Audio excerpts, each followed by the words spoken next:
بسم اللہ الرحمن الرحیم۔ محترم سامعین و ناظرین، حالیہ دنوں کے اندر سوشل میڈیا پر سپریم کورٹ آف پاکستان کے ایک فیصلے کے حوالے سے بحث جاری ہے اور پاکستان کے مسلمان اس چیز کا احتجاج کر رہے ہیں کہ اس فیصلے کے اندر قادیانیوں کو جو رعایت دی گئی وہ قانوناً شرعاً درست نہیں ہے۔ یہ بات ذہن میں رکھیں کہ سپریم کورٹ آف پاکستان یہ ایک ملکی ریاستی ادارہ ہے۔ اس ادارے کے اندر موجود افراد وہ ملکی خدمت آئین اور قانون کے دائرے کے اندر کر سکتے ہیں اور ان کی یہ خدمات اور ان کے یہ فیصلے آئین اور قانون کی روشنی میں پوری پاکستانی قوم پر لاگو ہوتے ہیں اور پاکستانی قوم پر یہ لازم ہے کہ وہ قانوناً ان کے فیصلوں کا احترام کرے۔ لیکن بعض اوقات ایسے ہوتا ہے کہ فیصلے کے اندر کچھ باتیں ایسی سامنے آتی ہیں کہ جو قانون یا شریعت سے متصادم ہوتی ہیں، تو پھر ہر شہری کا یہ بھی حق بنتا ہے کہ وہ اپنی آواز متعلقہ فارم تک پہنچائے اور اس میں بتائے کہ قانون کی کہاں خلاف ورزی ہوئی ہے، اس کی درستگی کی جائے۔ تو اس لیے ہم عام شہری کے ہونے کے ناطے سے ہم اس پر غور و فکر کرتے ہیں اور جو ہمارا شرعی حق ہے اس کو ہم واضح کرتے ہیں۔ اس فیصلے کے اندر قادیانیوں کو جو آزادی دی گئی اس پر گفتگو کرنے سے پہلے اس فیصلے کے اندر جو قرآنی آیات پیش کی گئیں ان پر تھوڑی سی گفتگو کی جاتی ہے۔ دراصل معاملہ یہ تھا کہ یہ کیس اور مقدمہ یہ ایک شخص کے بارے میں تھا کہ اس نے ایک ممنوعہ کتاب کی اشاعت کی، اسے تقسیم کیا، تو اس سے متعلق یہ مقدمہ قائم ہوا اور اس کی ضمانت کے لیے اس کا وکیل سپریم کورٹ کے سامنے پیش ہوا۔ اب سپریم کورٹ کے فیصلے کے اندر لا اکراہ فی الدین اس آیت کو کوٹ کیا گیا اور اس کے متعلق یہ تاثر دینے کی کوشش کی گئی کہ دین کے اندر کوئی زبردستی نہیں، تو لہٰذا اس شخص پر آپ کوئی زبردستی نہیں کر سکتے۔ تو اس پر ہماری عرض یہ ہے کہ یہ آیت مبارکہ یہ کسی غیر مسلم کو مسلمان کرنے کے متعلق ہے کہ زبردستی کسی کو مسلمان نہیں کیا جا سکتا، کسی کو آپ زبردستی کلمہ نہیں پڑھا سکتے، جبکہ اس مقدمہ اور کیس کا اس سے کوئی تعلق نہیں۔ یہ کیس ہرگز اس بات کا نہیں کہ کسی نے دعویٰ کیا کہ مجھے یہ جبراً مسلمان کر رہے ہیں، مجھے مسلمان ہونے کے لیے جو ہے وہ دباؤ ڈالا جا رہا ہے، تو ایسا نہیں، تو پھر یہ آیت اس پر فٹ نہیں ہوتی۔ یہ تو قرآن مجید کے متعلق کیس تھا کہ قرآن مجید کی تحریف شدہ ایک کتاب جو قانوناً بھی ممنوع ہے، اس کی اشاعت میں ملوث ایک شخص ہے اور اس کے بارے میں قانون ہے اور قانون موجود ہے، تو اسی قانون کے تحت اس پر مقدمہ درج ہوتا ہے۔ اب وہاں جو ہے پہلے تو یہ آیت پیش کر دی جاتی ہے کہ اللہ تبارک و تعالیٰ نے فرمایا کہ اِنَّا نَحْنُ نَزَّلْنَا الذِّكْرَ وَإِنَّا لَهُ لَحَافِظُونَ، کہ قرآن مجید کو ہم نے ہی نازل کیا ہے اور اس کی حفاظت کرنے والے بھی ہم ہی ہیں۔ تو یہاں یہ بات ذہن میں رکھیں کہ یہاں جو مقدمہ تھا وہ حرمت قرآن کا تھا اور جو وہ شکیں ہٹائی گئی ہیں، حذف کرائی گئی، وہ بھی توہین قرآن کی حذف کرائی گئی۔ تو حفاظت قرآن کا یہ مقدمہ نہیں تھا۔ حفاظت قرآن کے لیے اللہ تبارک و تعالیٰ اپنے ایمان والے بندوں میں سے جسے چاہتا ہے اسے منتخب فرما لیتا ہے اور قرآن مجید کی حفاظت کا اس سے کام لیتا ہے۔ دوسرے الفاظ کے اندر اللہ تبارک و تعالیٰ حفظ قرآن کی جسے توفیق دیتا ہے، یہ سعادت بخشتا ہے، تو وہ اس سعادت کے ساتھ وہ قرآن مجید کی حفاظت جو ہے اس کو اللہ تبارک و تعالیٰ کی دی ہوئی توفیق سے انجام دیتا ہے۔ تو لہٰذا یہ ایک سعادت ہے۔ اگر اس آیت کو پیش کر کے یہ جو ہے فیصلہ کرنے والے یہ تاثر دینا چاہتے ہیں کہ ہماری ذمہ داری نہیں کہ ہم حفاظت کریں، اللہ کی ذمہ داری ہے، تو وہ یہ جان لیں کہ یہ سعادت مندوں کے حصے میں آتی ہے۔ اگر حفظ قرآن مجید کی حفاظت کی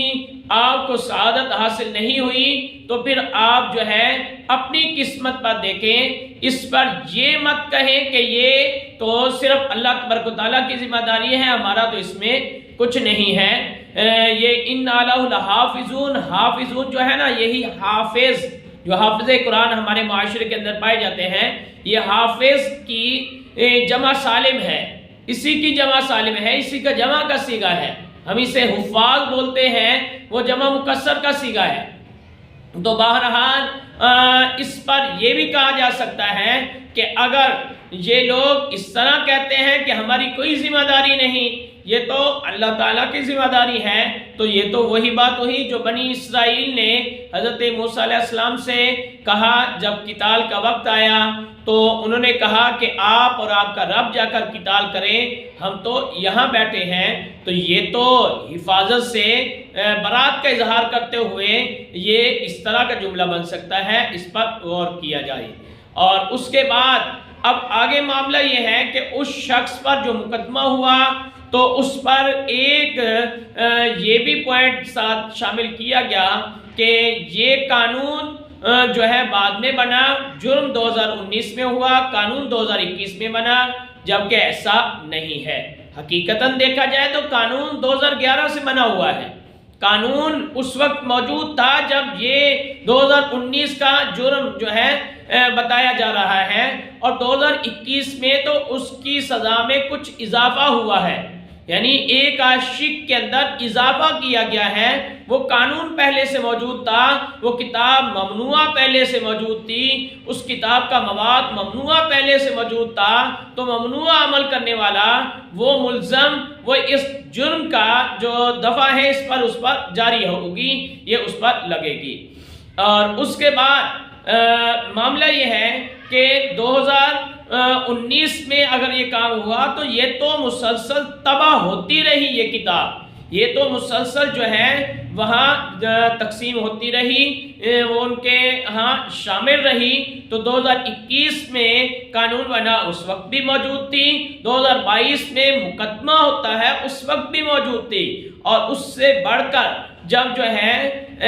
اس مقدمہ کے اوپر تفتیشی افیسر تفتیش کرتا ہے، تحقیقات کی جاتی ہیں، وہ کتاب برآمد ہوتی ہے، اور کتاب میں اس کے متعلق یہ بھی وہ قانون میں یہ بھی موجود ہے کتاب کے متعلق کہ یہ کسی کے قبضے میں پائے جانا بھی جرم ہے، اپنے پاس نہیں رکھ سکتا۔ اب اس پر آگے اس فیصلہ کے اندر یہ بھی ساتھ جو ہے آزادی مذاہب جو ہے وہ بھی ساتھ ملا کر یہ بتایا گیا کہ ہر مذہب کو یہ آزادی ہے کہ وہ اپنا نصاب بنائیں، اپنے جو ہے ادارے قائم کریں، اس کے اندر اپنے مذہب کی تبلیغ دیں۔ اب ایک قادیانی کتاب، مخصوص کتاب جو ممنوعہ کتاب ہے، اس کے متعلق مقدمہ کے اندر اس طرح کی بحث کو لانا دراصل یہ تاثر دینا ہے کہ یہ کتاب جو ہے ان کو اپنے ادارے میں پڑھانے کی اجازت ہے، جبکہ ایسا نہیں ہے۔ آزادی مذاہب چاہے موجود ہے لیکن ممنوعہ کتاب کی پھر بھی اجازت نہیں ہے، اس کو نصاب میں شامل کرنے کی پھر بھی اجازت نہیں ہے۔ اور اس پر بڑھ کر جو آج معاملہ یہ ہے جس پر یہ میں گفتگو کرنا چاہتا ہوں، اصل بات یہ ہے کہ آزادی مذاہب کے نام پر قادیانیوں کو آزادی دینا، یہ آزادی مذاہب کا جو قانون ہے، جو شق ہے، وہ ذکر کر کے قادیانیوں کے متعلق جو وہ ہے مقدمہ ہے، اس میں اس کو ذکر کر کے یہ تاثر دینا کہ جس طرح باقی مذاہب کو آزادی ہے، ان کو بھی آزادی ہے، جبکہ ایسا ہرگز نہیں ہے۔ یہ لوگ پہلے اپنا ایک مذہب تو ڈکلیئر کریں جو اسلام سے ہٹ کر ہو۔ مسلمان تو یہ ہے نہیں، آئینی طور پر بھی ان کو غیر مسلم قرار دیا گیا، اور پھر قانون کے اندر یہ شقیں بھی موجود ہیں کہ یہ جو ہے شاعر اسلام کو استعمال نہیں کر سکتے، یہ اپنی عبادت کو نماز نہیں کہہ سکتے، اپنی جو ہے مذہبی کتاب کو یہ قرآن مجید نہیں کہہ سکتے، یہ اپنی عبادت گاہ کو مسجد نہیں کہہ سکتے، تو شاعر اسلام کو یہ استعمال نہیں کر سکتے۔ اب ان سے ذرا ان کے شاعر تو پوچھیں، ان کا مذہب کیا ہے؟ قادیانیت، تو اس قادیانیت کے شاعر کیا ہیں؟ یہ شاعر اسلام سے ہٹ کر بتائیں ذرا۔ یہ تو قادیانیت ایک دھوکے کا نام ہے، یہ تو اپنے آپ کو مسلمان کہلانے کے اس پر ہوتے ہیں، یہ تو مسلمانوں کے اندر چھپ کر رہنا چاہتے ہیں، مسلمانوں کے شاعر اور یہ چیزیں استعمال کرنے کی کوشش کرتے ہیں۔ ان کو اگر آزادی دیتے ہیں تو یہ اپنا مذہب الگ سے ڈکلیئر کریں اور اس کے شاعر گنوائیں جو کہ اسلام کے شاعر نہ ہوں، اسلام سے ہٹ کر ہوں، اور پھر یہ ممنوعہ کتاب جو جس کے بارے میں لکھتے ہوئے یہ لکھ دیا گیا کہ یہ ہر مذہب اپنی ادارے قائم کر کے اس کے اندر نصاب بنا کر وہ پڑھا سکتا ہے، تبلیغ دے سکتا ہے، تو ممنوعہ کتاب جو ہے تفسیر صغیر، اس پر تو ٹائٹل پیج پر قرآن مجید لکھا ہوا ہے، اور قرآن مجید یہ ہماری مذہبی کتابیں ہیں، شاعر اسلام میں سے ہے، شاعر اسلام کی تو ان کو اجازت نہیں تھی، تو لہذا یہ تو صاف صاف جو ہے قانون کی خلاف ورزی ہے، اور جو دفعات اس سے حذف کروائی گئی اور ان کو یہ کہہ کر کہ ان کا یہاں کوئی کام نہیں بنتا، ذرا اس کتاب کو دیکھیں، اس کتاب کے مندرجات جو ہیں، اس کے اندر جو مواد ہے اس پر یہ دفعات لاگو ہوتی ہیں، یہ دفعات اس کے اندر جو ہے لگتی ہیں، اور اسی کے تحت جو ہے یہ مقدمہ چلایا جائے اور اسی کے تحت دیکھا جائے۔ اب اس کے اندر یہ چیز جو ہے کہ اگر انہیں اپنا مذہب الگ اور جدا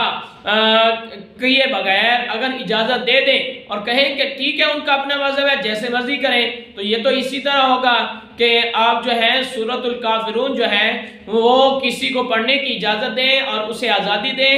اور سورۃ الکافرون کے اندر لفظ لا ہٹا کر باقی سورت وہ پڑھتا رہے، تو اس طرح تو اجازت نہیں ہوگی، کیونکہ قرآن مجید جو ہے اس کا جو مقصد ہے، جو